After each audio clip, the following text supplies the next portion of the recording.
Assalamu alaikum wa rahmatullahi wa barakatuhu. Welcome to another segment of ours, The Mailbag from The Deen Show. This is your host, Jasir Qadhi. In today's mail, the question comes, give me proof that Islam is the truth. How do I know that this religion is the religion of God?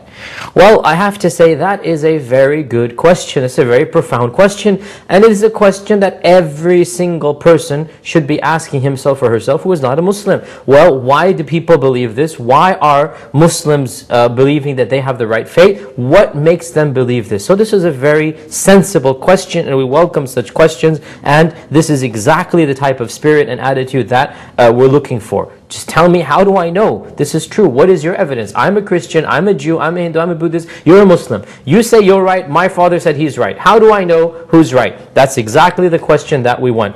So the question is, prove to me that Islam is the religion of God. How do you prove this? The response, we can prove this in so many different ways that we can go on and on and on and on. But let's just summarize them in a few ways.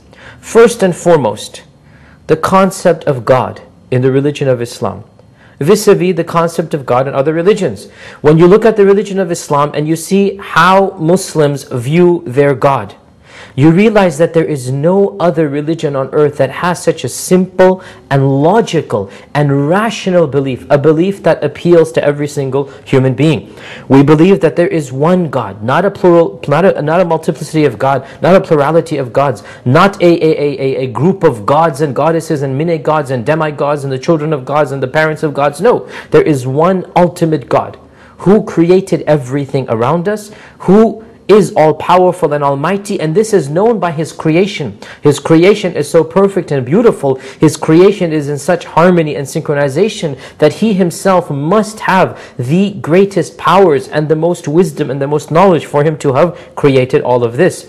We also believe that this God does not resemble us at all. He is not human. Had He been human, then we would all be gods. He is not human. He is above us. He is greater than us. He is much more powerful and knowledgeable than us in a way that we can never understand. We understand that because we are finite and He is infinite, that we will never be able to fully comprehend Him.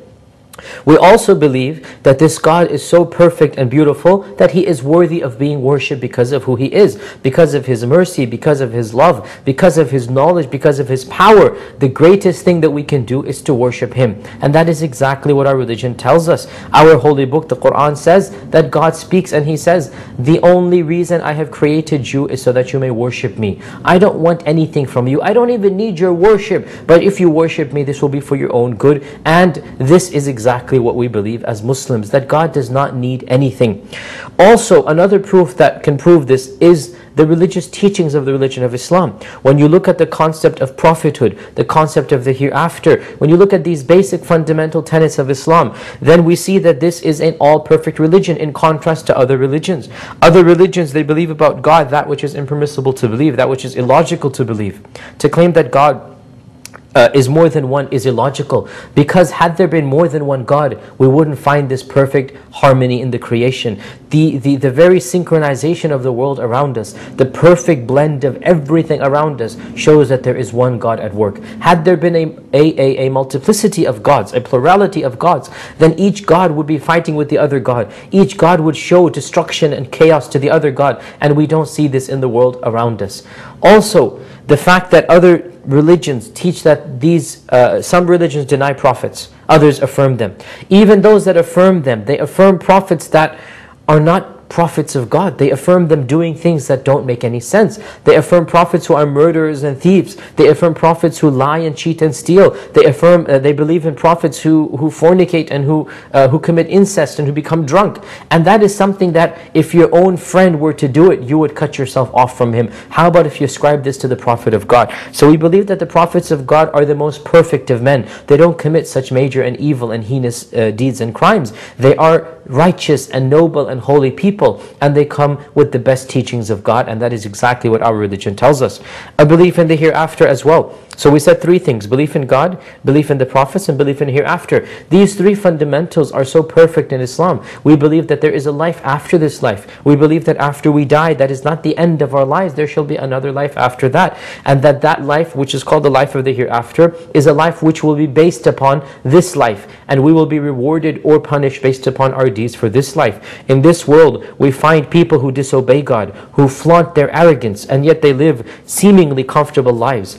And we also find those who are worshippers of God and they live very difficult lives. How is this possible that a person who worships God lives a difficult life, and a person who disobeys God seems to live an easy life, and then in the hereafter there is no hereafter, or they shall be treated the same? Such is not the case. Those who worship God and believe in Him will be rewarded, and those who deny God and belie Him and basically flout all of the commandments, they shall be punished because of their deeds. And this is rational, logical, common sense. And there are many other proofs as well for the teachings of Islam, but I suffice with these three: belief in God, belief in the prophets, and belief in the hereafter. If you think about these three pillars and understand them in Islam, some religions deny the other three, and others affirm some and deny others or distort them. When you compare these three basic teachings, they will appeal to your inner innate sense, because God created you with common sense. God created you with an intellect and mind. And when you study Islam, you find that your intellect and mind and your common sense, they all mesh, they all merge,